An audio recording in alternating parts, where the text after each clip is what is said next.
Good morning. You're looking at a live view of Starship as it awaits its first ever integrated flight test from Starbase, Texas, in just a little over from 40 minutes from now. Today, we're hoping to see our Super Heavy booster and Starship spacecraft, collectively referred to as Starship, lift off together for the first time. Thanks for tuning in. I'm Kate Tice, Quality Systems Engineering Manager here at SpaceX headquarters in Hawthorne, California.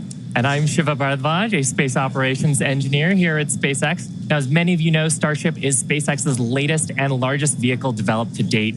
It represents a fully reusable transportation system designed to carry both crew and cargo to Earth orbit, the moon, Mars, and beyond.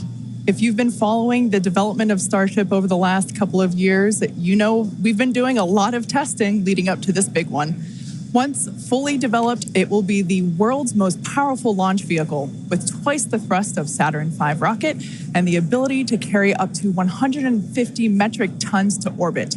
For reference, a 1 liter bottle of water is 1 kilogram, so 150 metric tons is basically 150,000 1 liter bottles of water, or as I like to think of it, one rather lonely blue whale.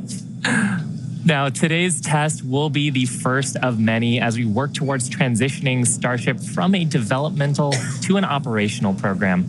Our primary objective today is to gather as much data as we can around the fully integrated vehicles. That means the booster and the Starship and the ground systems. While we have flown Starship in the past, this will be the first attempt of Super Heavy and the first opportunity to validate how the two vehicles operate together. Any data that we get helps improve the future builds of Starship will be considered a success for the purposes of today's test. Every milestone beyond that is icing on the cake. The further we fly, the more data we can collect. If all goes well, today's flight test could last as long as 90 minutes from liftoff to an expected hard ocean landing for Starship. Whether we end the test with a hard landing or a rapid unscheduled disassembly, or some combination of both, excitement is pretty much guaranteed. Now, if it does all go well, Super Heavy will fire up its 33 Raptor engines and it'll lift off from the launch pad down in South Texas. About 3 minutes into the flight, we're going to hope to see the Super Heavy separate from the Starship spacecraft. It'll then perform a flip maneuver. So there's that. You can see that on your screen. And then it'll boost back in order to make a hard landing in the Gulf of Mexico. And while that's happening, we hope to see Starship's 6-second stage engines ignite and watch as Starship coasts for about an hour at altitudes ranging between 150 and 250 kilometers before re-entering Earth's atmosphere and make its own hard landing in the Pacific Ocean about 250-ish kilometers offshore. Now, we are getting great camera views right now, but that's because we are on the launch pad. So we've got umbilicals and connections straight to the vehicle. But we aren't expecting to get very many good views once we get past booster separation. Yeah, we do promise, though, for any views that we do get, we will share them in real time. We are watching live with you all, so we're excited to see those views ourselves as well. Now, in a little bit, we are going to take a closer look at the vehicle and the launch pad. But first, today is a super exciting day. Everyone on the teams across Starship have been preparing, doing a number of tests and dress rehearsals for today's launch attempt. Yeah, that's exactly right. In fact, we saw a nice little recap of those tests in the intro video to today's webcast. For those of you that are following along, you know that many of those tests ended in those rapid unscheduled disassemblies, or RUDs as we like to call them. And it's been a long road to today. Just in 2022 alone, we had 9 static fires. We've had a couple of wet dress rehearsals. And of course, the launch control team has done numerous simulations as well. So major shout out to the teams that have been preparing for today's full up integrated test. In fact, we've got a shot of Star Command at the South Texas launch control team. Look at all the people ready for today's launch attempt. Yeah, that right there is our South Texas Launch Control Center. That is basically ground zero for everything that is happening today. In addition to a couple other control rooms that we have operating as well, with operators on console, including the Mission Control Center here behind us here in Hawthorne, California. But with that being said, our very own Zachary Lupin is one of our SpaceX employees at our watch event in South Padre Island. Hey, Zach, how are things going on the ground? It is a great day for a test launch today, Kate. Hello, everyone. My name is Zachary Lupin, and I'm an avionics reliability engineer here at SpaceX, and I'm at the Cameron County Amphitheater, where a growing number of SpaceX employees are gathering to watch what we hope is the first liftoff of a fully integrated Starship. Now, the Starship team has worked incredibly hard for today's launch test. Over the past weekend, teams held a launch readiness review, which included a comprehensive review of all of our vehicle systems, looking at avionics, GNC, communications, software, structures, as well as our Raptor engines and propulsion in general. Now, we are only about 5 miles away from the launch pad, so it's a pretty good view for today. And as we get into, as we start to approach T-0, everyone here is clearly very excited for the events that are happening today. So as we get closer to T-0, I'm going to throw it back to Hawthorne to talk more about a rocket. Awesome. Thanks so much, Zach. And we've actually got a little bit of a crowd forming behind us, too. Now, we've got a shot of Starship on the screen. The entire Starship structure you see is made of stainless steel. And when that's fully stacked, it stands about 120 meters tall and about 9 meters around. To help you give a sense of just how big that is, we've captured a video of some of our teams doing final integration prep work in advance of today's test flight. Just like Falcon 9, Starship has 2 stages, which we will talk a little bit more about in a minute. But in addition to those 2 stages, Starship actually has a 3rd stage called Stage 0. It consists of all the launch pad infrastructure built around the rocket. You can see a great view of it there on your screen. It's truly an engineering feat in its own right. And I feel like it's something we don't talk about very often. There's a lot of infrastructure that goes into fueling and preparing the launch vehicle before a large test like this, really any launch. Now, let's talk about Super Heavy. The name says it all. It's super, it's heavy, it's super heavy. It goes by some other names, the first stage or the booster, but whatever you call it, the Super Heavy will be the vehicle responsible for powering Starship against that mighty gravitational pull we've got here on Earth. And when it's fully operational, it's going to get Starship to orbit. The booster alone stands about 70 meters tall and is about the same height as a fully integrated Falcon 9, but with a diameter roughly 2.5 times that of Falcon 9 and with 33 much larger engines. Yeah, and having those engines, and oh my gosh, I love this shot. We can see looking up into the launch mount at the 33 engines on the booster. Those are each of the Raptor engines that's going to power today's launch attempt. Yeah, this is an incredible view. One of my favorite views that we're going to get today. We don't have this kind of view on our Falcon 9 launches, so this is so exciting to see. You can even make out the paint markers indicating which engine is which. Like we said, there are 33 of them. So there's a lot of fire that's going to be coming out from those engines in just over 31 minutes from now. As we mentioned before, there are 33 of them on the Super Heavy, the booster, and we don't see it right now, but the cluster in the center are the ones that are actually going to gimbal and help steer the booster back down for its water landing in the Gulf. Yeah, and they're a little bit different, Kate, than our Falcon engines. So on Falcon, we use a gas generator cycle. Here's a fantastic shot, actually, at the inner stage, so we can see the 6 engines that are on the ship side, 3 gimbaling in the middle, and then the vacuum engines. You can see 2 of them, and the other ones on the other side of the cluster in the middle here.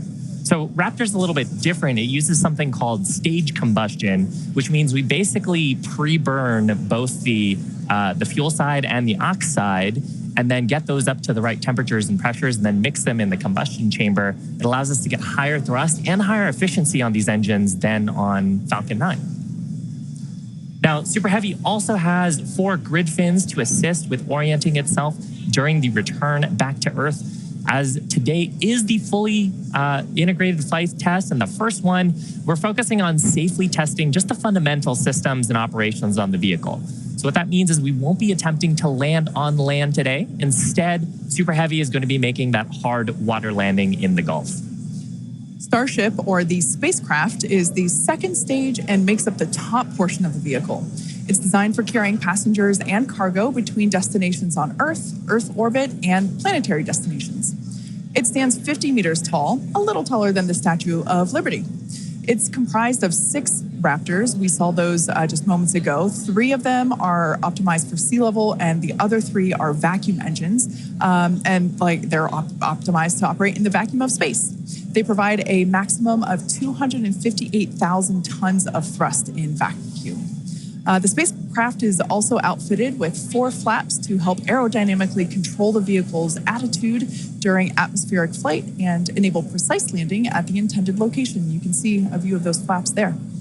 Now you can see the entire stack is vertical, and that's because Starship is designed for vertical takeoff and landing, as opposed to taking off and landing like an airplane. And that's really important because we don't have runways on the moon and Mars.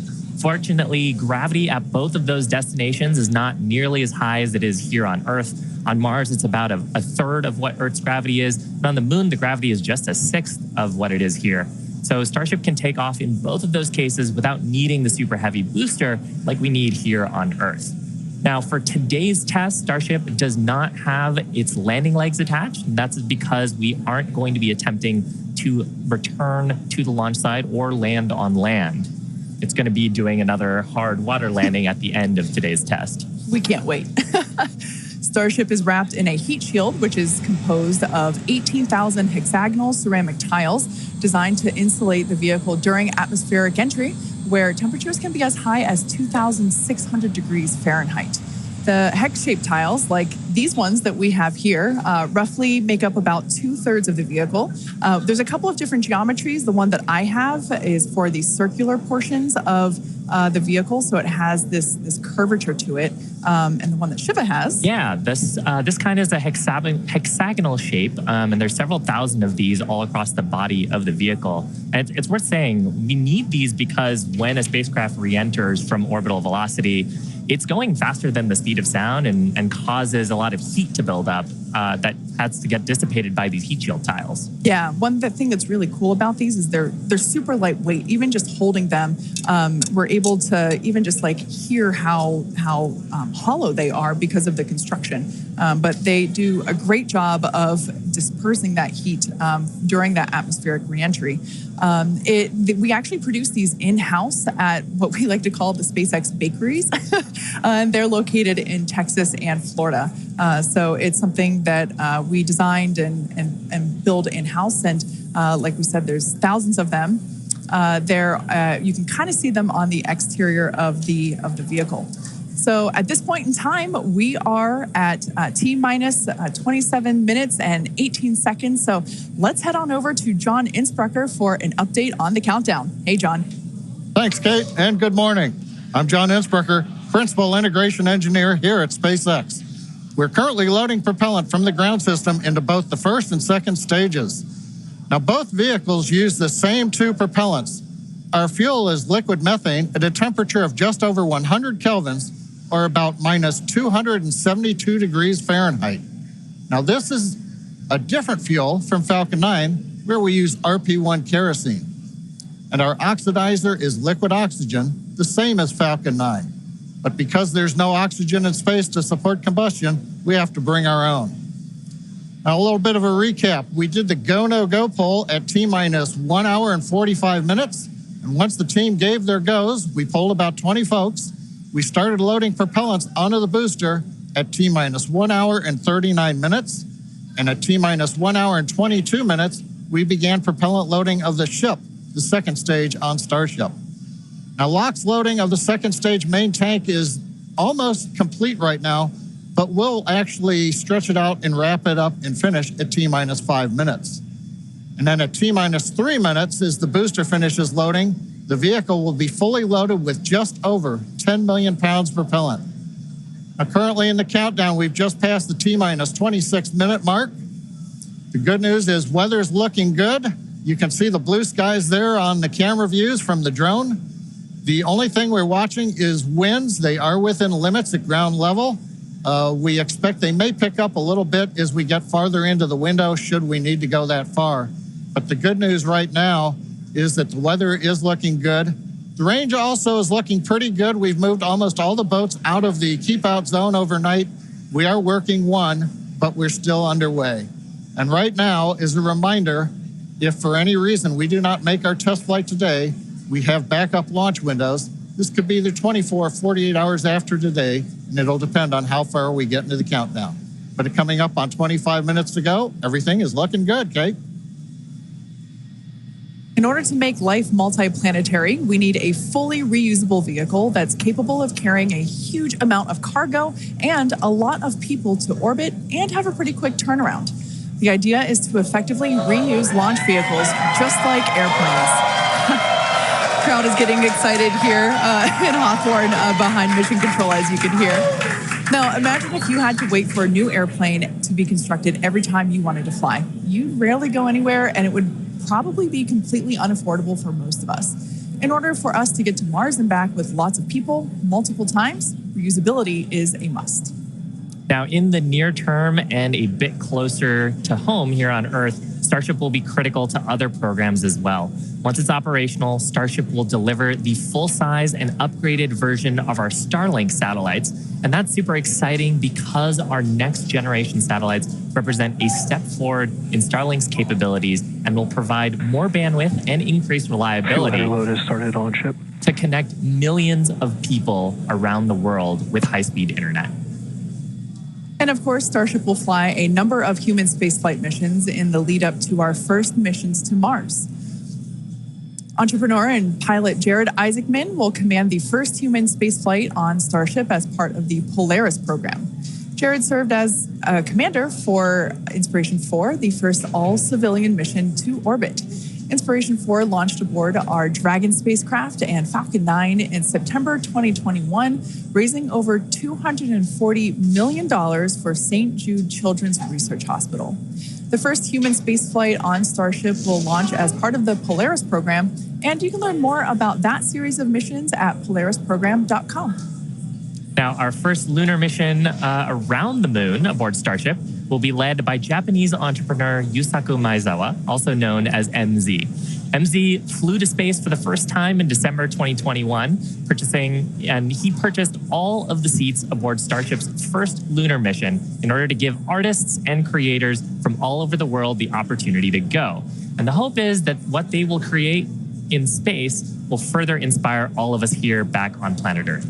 Now, over 1 million people applied for this mission, and earlier this year, they announced the final 8 crew members were selected, and you can learn more about them and MZ's mission at dearmoon.earth. Dennis and Akiko Tito are the first 2 crew members announced to fly on Starship's second commercial spaceflight around the moon. This will be Dennis's second mission to space after becoming the first commercial astronaut to visit the International Space Station in 2001, and Akiko will be among the first women to fly around the moon on a Starship. The Titos joined the mission to contribute to SpaceX's long-term goal to advance human spaceflight and help make life multiplanetary. SpaceX is also incredibly honored to be part of NASA's Artemis program to establish a sustainable presence on the moon to prepare for missions to Mars. Starship's early test launches, followed by those regular Starlink deployment missions and propellant transfer demonstrations, are directly advancing NASA's Artemis program, along with SpaceX's ongoing mission to make life multiplanetary. SpaceX will conduct an uncrewed demonstration mission to the moon prior to the Artemis 3 mission, which will mark humanity's first return to the lunar surface in more than 50 years. It's an exciting future, but let's talk a little about how we got to today. Now, Starship testing ramped up in July of 2019 with the Star Hopper prototype. It's sort of a short version of the Starship that we see today. There's a picture of it on your screen, the lovable water tower. Now, standing at just over 18 meters tall, the Star Hopper had a single engine and was test flown to perform landing and low-level altitude maneuvers.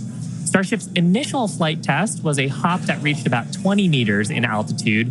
This was followed by a second hop, the one that we've got on our screen, that rose to 150 meters in altitude.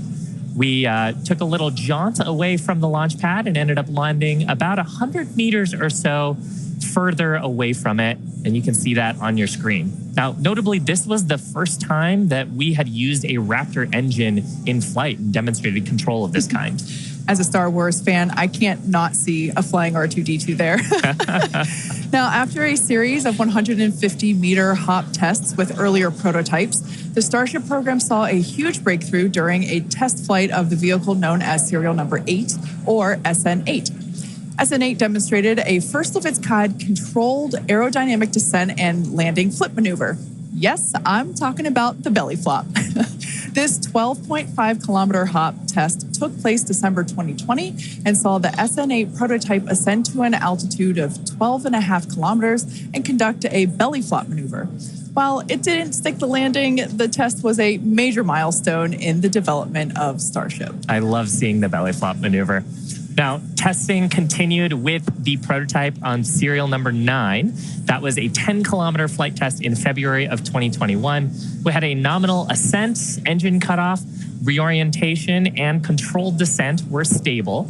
However, we unfortunately had a dramatic ending to the end of that flight when we had a failure on its engine to relight. That resulted in one of those rapid unscheduled disassemblies. But what was really, really exciting about both serial numbers 8 and 9 is how quickly we were able to achieve just our primary objectives in those 2 high-altitude test flights. In addition to getting lots of great data, Starship successfully demonstrated control of the vehicle and subsonic re-entry capability.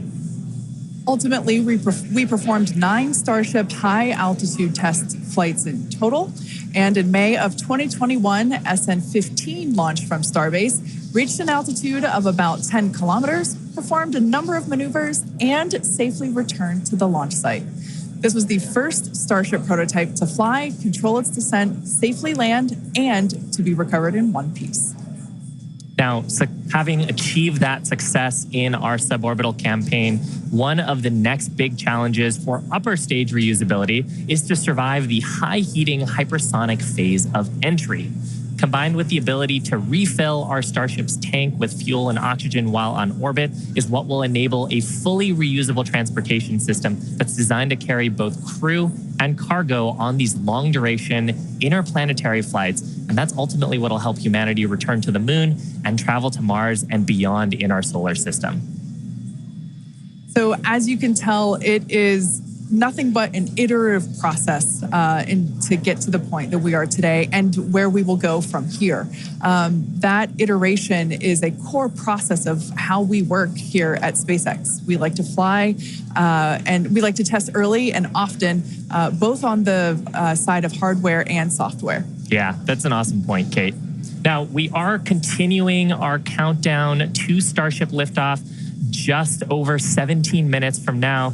So, of course, let's check in with John for another status update. John? Thanks, Shiva. Clock is coming up on T-minus 17 minutes from liftoff. We're continuing to click towards 0. However, right now, we've just begun listening in. The first stage team is working a pressurization issue. They're troubleshooting that right now.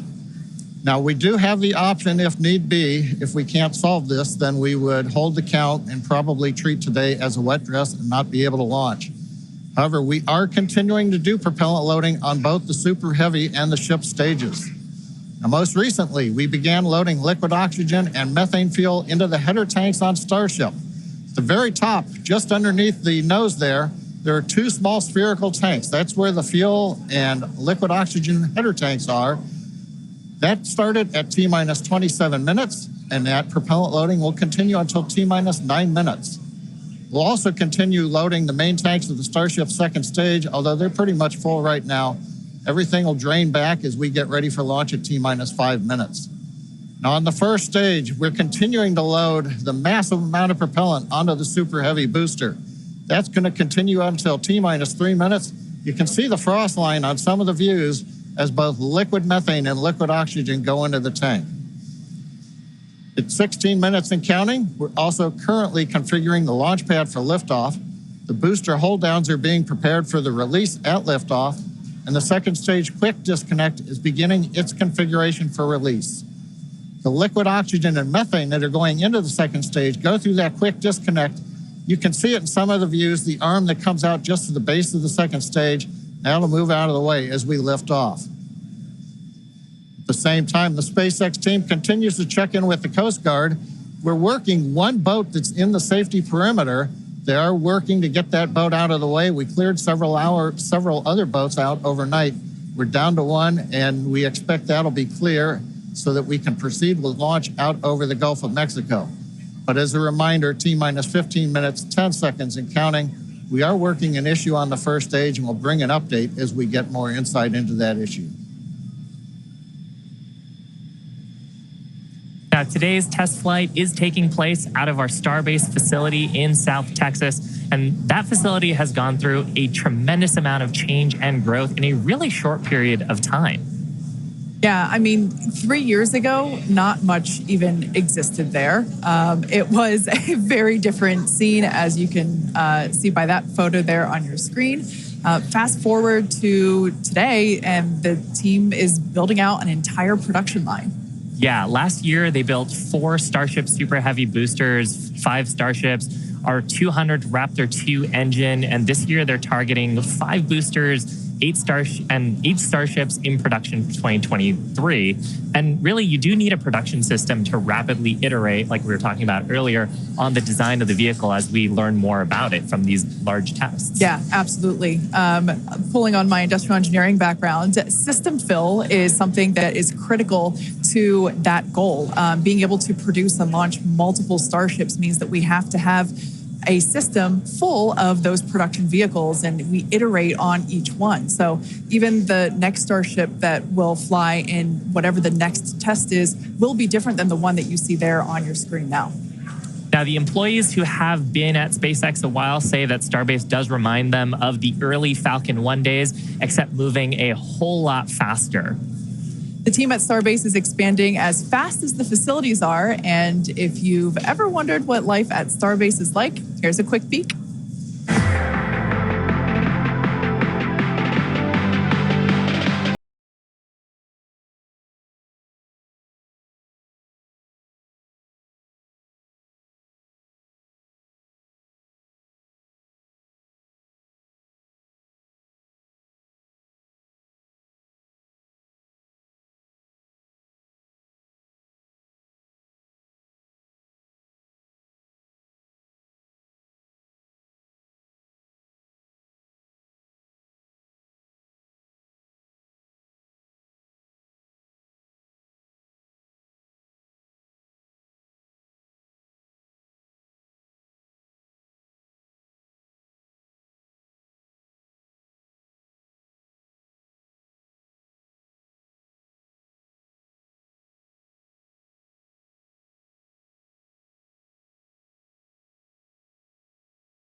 Starbase directly employs more than 1,800 employees and is actually the largest employer in the area. Yeah, and from that video, you can really tell, like, it's a beautiful location. It's close to the ocean. There's tons of wildlife. And that's because being close to the equator is actually a fantastic way to get to orbit. Yeah, I love that we have so many employee events that allow us to participate with ocean cleanup and other environmental efforts there. We'd also like to thank Cameron County for being so supportive for all of our work in that area. Now, in addition to Starbase, we'll soon be adding another Texas location to the SpaceX family. We're opening a new facility in Bastrop, Texas, just outside of Austin, to support Starlink hardware production. The new facility will be over 500,000 square feet of manufacturing space, and the team has already started hiring. Now, we have all kinds of openings in production and manufacturing for technicians and leadership and manufacturing engineers and all kinds of site support roles.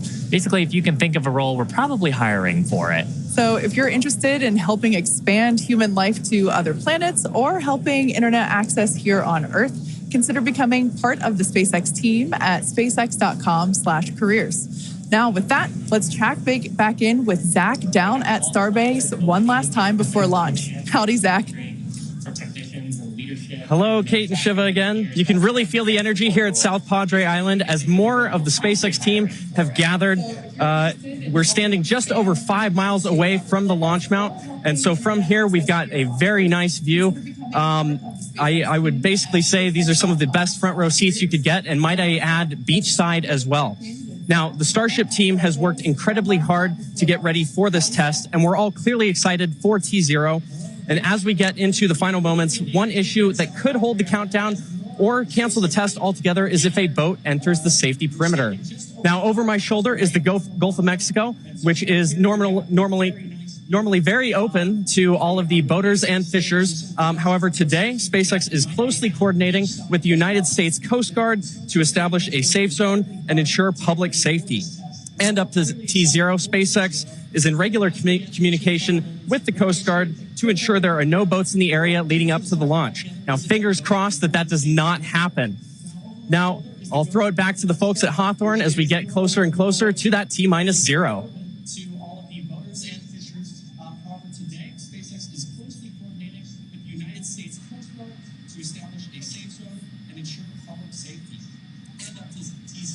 We're just inside T-minus 9 minutes and counting.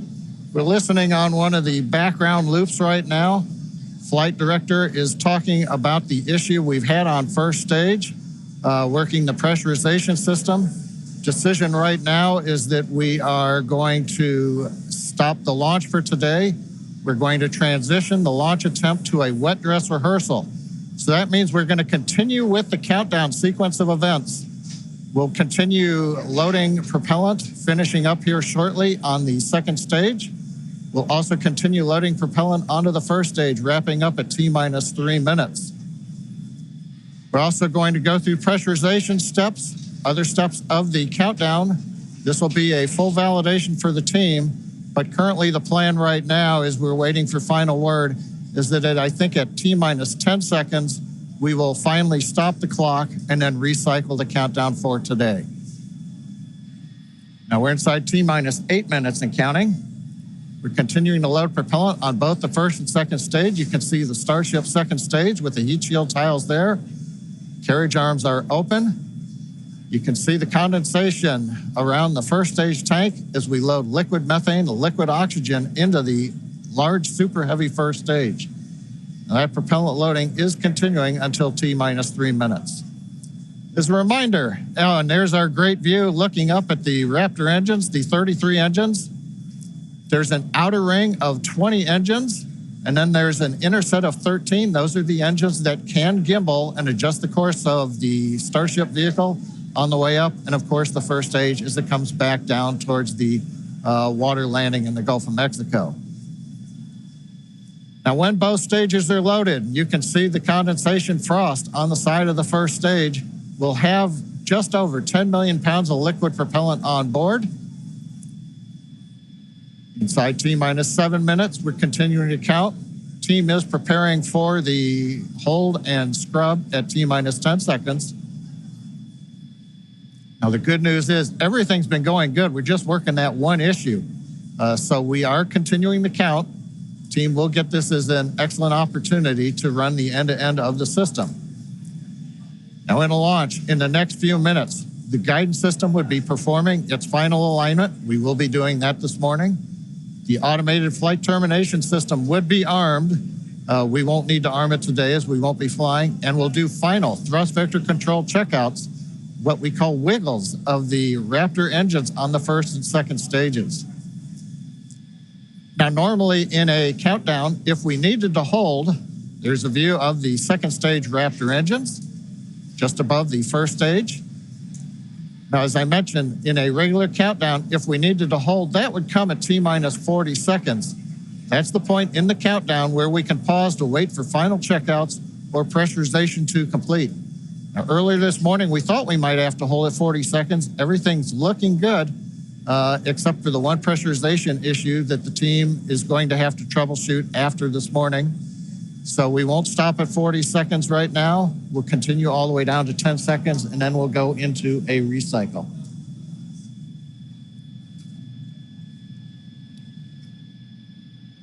John, you mentioned that we're going to be jumping into a wet dress rehearsal here, and I actually now think we're coming up T-minus 5 minutes.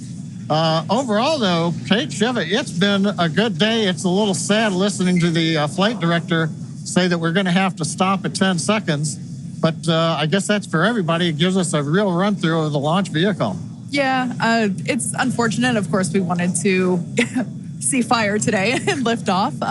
But that's okay. The point of the countdown is to allow the teams to progress to that T0 time in a coordinated fashion and really to unveil any issues prior to the ignition sequence. So the countdown did its job today. It allowed us to identify that press issue, and like John mentioned, the teams are going to work through it, and we are going to basically call it off at T-minus 10 seconds. But the integrated launch teams and us, we are going to treat this as if it were still a launch day. We're going to do this, what we now call a wet dress rehearsal. Yeah, and we've mentioned the term a couple of times here. We call it a wet dress rehearsal because we are wetting the propellant tanks. We are loading propellant into the vehicle. We've talked about the frost line a little bit here. That exercises the stage 0 system, the ground system, all of our infrastructure that loads propellants onto the pad. That exercises our procedures for the mission control teams. We're monitoring telemetry on the mission control consoles, looking at the pressures and the rates and the temperatures. And some of those things look a little bit different when you're getting up to the pre-flight pressurization levels and full propellant load. So we're learning things today about the integrated tests that are going to set us up for success in a future attempt later on, hopefully in the next 48 hours or so. And Kate, like it's also worth mentioning here, we're still going to take the count through to a pretty around the T-minus 10 second mark. So we're really going to exercise everything that we would up until that point in the vehicle states and ground procedures. Yeah, it's like we said before, any data that we can collect today is super helpful. And that's exactly what we're doing. We are continuing to collect this data and allow the teams to have be better informed for the next attempt. Unfortunately, due to the needing to recycle the propellant, we are looking at a minimum of 48 hours until we are able to attempt this flight test again. So we're not quite sure what that timing will be at the moment, but we're looking at a minimum of 48 minutes. Or excuse me, of 48 hours at this point in time. But Shiva, exactly as you said, things look a little bit different on launch day. And we allowed the countdown to do its job, to basically get to this point, to allow the teams to work through the issues. And we're going to continue, like we said before, we're going to continue all of this down all the way to T-minus 10 seconds. And that will really allow the teams to pretend like this is launch day and continue and gather that data. Yeah, Kate, on the one hand, it's a little bittersweet. On the other hand, we watched them go all the way through. First stage propellant load, just now wrapping up. The second stage, even the header tanks up under the nose of the Starship that you can see on the monitors. Actually, that all went very well today. The weather was excellent. Everything was looking good. Sadly, we just have the one issue, but that is letting the team continue to count down. And we're going to continue with it here until we get the clock hold at T-minus 10 seconds.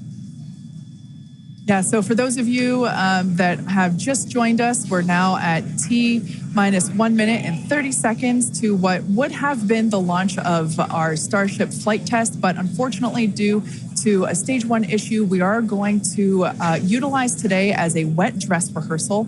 Instead, we are not going to attempt launch. The teams are basically saying that we're scrubbing our launch attempt for today, and we are expecting a minimum of 48 hours in order to recycle. So it's all good news, though. There's nothing really to be sad about other than we had hoped to be able to lift off today, but that's okay. Now, one thing to point out for folks, when we do come back, when we clear this and we fly, one of the things you'll hear in the last minute, you won't be hearing us because we'll be listening to the countdown. But at T-minus 30 seconds, that's when the flight director would give the final go for launch. Love to have heard that this morning, but it's something to look forward to. Absolutely. The other thing to look at is at T-minus 6 seconds, we begin lighting the engines. Up on your monitor, you can see there, T-minus 40 seconds. We did hit the 40-second hold point, and they are holding for a moment. In the end, they will release that hold. We'll go the last 30 seconds. But yes, when we do get to day of launch, the last thing to look at is in the last 6 seconds, light the Raptor engines in succession. So unlike Falcon 9, we're going to have to do that a little longer. We're hearing right now the clock is going to hold here at T-minus 40 seconds. The Super Heavy and Starship are looking good. So with that, Kate, it's been a fast-paced morning. We got through it fairly quickly. But at this point, we're going to have to call it a morning. Yeah, that's right. So for those of you that have recently just joined us, we unfortunately had a hold on the countdown today, and that is going to scrub our launch attempt. But we are expecting a minimum of 48 hours in order to recycle. So be sure to keep an eye on our social channels, and we'll share information as soon as it becomes available. Until then, stay safe, and we'll see you soon.